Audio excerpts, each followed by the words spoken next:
রাষ্ট্রের নাগরিককে সে কি দেখছে, সন্দেহের চোখে দেখছে, সে নাগরিক না। দ্বিতীয়ত আমাকেই প্রমাণ করতে হচ্ছে যে আমি নাগরিক নয়। সুপ্রিম কোর্ট যেভাবে রায় দিয়েছে যে এসআইআর চলবেই, আমাদের সুপ্রিম কোর্টের কাছেও প্রশ্ন, এসআইআর স্পেশাল ইন্টেন্সিভ রিভিশন আইনে কোথায় রয়েছে? ইলেকশন কমিশন অফ ইন্ডিয়ার দাওয়া যে এপিক, সেটাকেই তারা স্বীকৃতি দিচ্ছে না। এটা একটা নিজের দেওয়া এপিককেই তারা স্বীকৃতি দিচ্ছে না। গোটা দেশ জুড়ে এইরকমভাবে রোল অফ রিভিশনস করা যায় না। রিভিশন রোলের যে রয়েছে এটা করতে পারা যায় না। সেটা আরপি অ্যাক্ট 1960-তে তার অধিকার কিন্তু ইলেকশন কমিশনকে দেয়নি। আর কে দ্বিবেদী তিনি বলেছিলেন যে তাদের নাম থাকলেও আমরা বাদ দিতে পারি না, এটা আমাদের কাজ নয়, কারণ সুপারিনটেন্ডেন্টস ডাইরেকশন অ্যান্ড কন্ট্রোলের মধ্যে শুধু আমাদের সীমাবদ্ধতা। নাগরিকত্ব যাচাই আমাদের কাজ নয় এবং এটা আমরা করতে পারি না। আমরা মনে করি যে নির্বাচন কমিশন, প্রথমত আমরা যেটা বলছি যে এপিডিআরের যে এসআইআর নিয়ে অবস্থান, সেটা আছে স্ক্র্যাব এসআইআর। আমরা এসআইআর বাতিলের পক্ষে। কেন বাতিলের পক্ষে? আমাদের যেটা বক্তব্য সেটা হচ্ছে, আমরা মনে করি যে সংবিধানের 324 থেকে 329 নম্বর ধারায় ভারতের নির্বাচন কমিশনের যে ক্ষমতা আছে, সেখানে কোথাও নাগরিকত্ব যাচাই করার তাদের অধিকার নেই। এবং অতীতে মিজোরামের সমকালীন প্রধানমন্ত্রী ব্রিগেডিয়ার টি সাইলো তিনি বলেছিলেন যে তিনি বলেছিলেন নির্বাচন কমিশনকে, যে আর কে দ্বিবেদী ছিলেন সেই সময় নির্বাচন কমিশন, বলেছিলেন যে যারা ইললিগাল ইমিগ্রেন্ট অর্থাৎ যারা অনুপ্রবেশকারী, তাদের নাম বাদ দিতে হবে এবং বাদ দিয়েই তাদের ভোটার তালিকা সংশোধন করতে হবে। তাতে সে সমকালীন যে নির্বাচন কমিশনের মুখ্য নির্বাচন কমিশনার, তখন একজনই নির্বাচন কমিশনার ছিলেন, আর কে দ্বিবেদী, তিনি বলেছিলেন যে তাদের নাম থাকলেও আমরা বাদ দিতে পারি না, এটা আমাদের কাজ নয়, কারণ সুপারিনটেন্ডেন্টস ডাইরেকশন অ্যান্ড কন্ট্রোলের মধ্যে শুধু আমাদের সীমাবদ্ধতা। নাগরিকত্ব যাচাই আমাদের কাজ নয় এবং এটা আমরা করতে পারি না।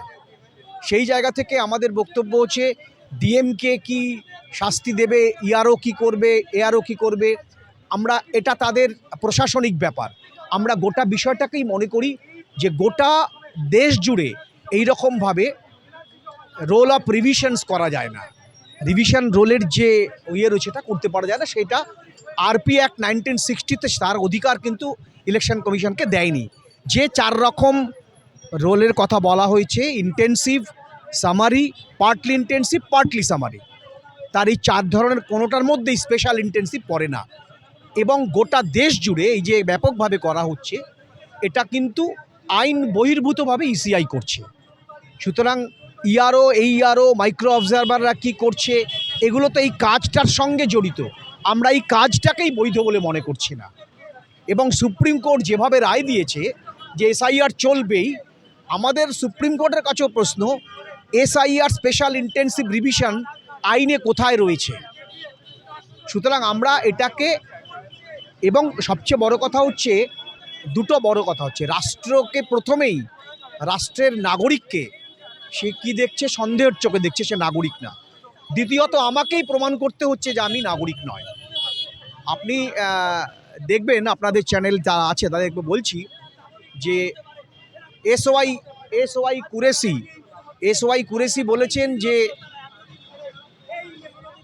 কুরেশি বলেছেন যে ভারতবর্ষের নির্বাচন কমিশনের কাছে 90%-রও বেশি ভারতবর্ষের নাগরিকদের রয়েছে, তথ্য রয়েছে। তা সত্ত্বেও কেন নির্বাচন কমিশন করছে? শুধু তাই নয়, স্বাধীনতার পরে ভারতের নির্বাচনী সংস্কারের সবচেয়ে ফ্ল্যাগশিপ ডকুমেন্ট হচ্ছে epic, electoral photo identity card. তাদের দেওয়া, ইলেকশন কমিশন অফ ইন্ডিয়ার দেওয়া যে এপিক, সেটাকেই তারা স্বীকৃতি দিচ্ছে না। এটা একটা নিজের দেওয়া এপিককেই তারা স্বীকৃতি দিচ্ছে না। ভারতবর্ষের বহুল প্রচারিত যে ইউনিক আইডেন্টিটি আধার, যেটা সব কিছু প্রিভিলেজ কেটে গেলে আধার লাগে, সে আধারকেও নাগর দিচ্ছে না। এগুলো আমরা মনে করি ইসিআই যে কাজ করছে, শুধু তাই না, ভারতবর্ষের কেন্দ্রীয় সরকারের মদতে একটা নিরপেক্ষ সাংবিধানিক সংস্থা, সে শুধুমাত্র একটা শাসক দলের হয়ে কাজ করছে।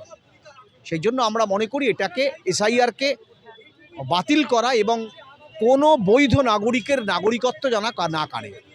আমি ব্যক্তিগতভাবে মনে করি শুধু নাগরিকত্ব নয়, ভোটাধিকার প্রয়োগের ক্ষেত্রে সব শাসক দলেরও যেন মাথায় থাকে যে নিজের ভোট যেন দিতে যায়, যেন বৈধ নাগরিকের জন্য আমরা এত লড়াই করছি, সে যখন ভোট দিতে যায় সে গিয়ে দেখে যে তার ভোটটা অন্য দিয়ে দিচ্ছে, এটাও যেন যারা নির্বাচনে অংশগ্রহণ করে এটা যেন তাদের মাথায় থাকে।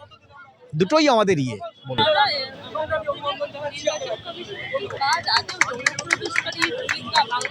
এটা একটাও নির্বাচন কমিশনের কাজ নয়, ওটা স্বরাষ্ট্র দপ্তরের কাজ। এবং সাইলোকের তৎকালীন অ্যানুয়াল রিপোর্ট আছে ইলেকশন কমিশন অফ ইন্ডিয়া 1983-তে, সেখানে দেখবেন এই কথাই বলা আছে যে এটা it is our not our concern, এটা আমাদের কাজ নয়। কে রোহিঙ্গা ঢুকলো, কে অনুপ্রবেশকারী করলো, এটা আমাদের কাজ নয়। ভোটার তালিকায় যদি তার নাম থাকে সেটা বাদ দেওয়া আমাদের কাজ নয়, আমাদের কাজ। এবং খুব সম্প্রতি 25শে জানুয়ারি সুপ্রিম কোর্টও বলেছে যে SIR যেন not the purpose of SIR should not be deleting the names, but should be correcting the errors, অর্থাৎ যে এররগুলো যেন সংশোধন হয়, উদ্দেশ্য যেন নাম কাটা না হয়। ঠিক আছে, এটা হবে কারণ হচ্ছে যারা BLO বুথ লেভেল অফিসার, আমাদের বুথ লেভেল অফিসার বহুদিন আগে থেকেই কাজ চলছে, কিন্তু SIR-এর জন্য যে ব্যাপক সংখ্যক বুথ লেভেল অফিসারকে নিয়োগ করা হয়েছে তাদেরকে সেইভাবে ট্রেনিং দেওয়া হয়নি, 1 নম্বর। আর 2 নম্বর হচ্ছে খুব অল্প সময়ের মধ্যে তাদের কাজের চাপ ছিল, তাই তারা মানসিকভাবে তাদের তো অবশ্যই তারা বিধ্বস্ত হয়েছে। আমি নিজেও ইলেকশন কমিশনের কাজ করেছি, ভোটের কাজ করেছি চাকরি যখন ছিল, সুতরাং এটা তার কাজের পরে তার এটা একটা অবশ্যই তার তাদের পক্ষে একটা বোঝা নিজের কাজ করা।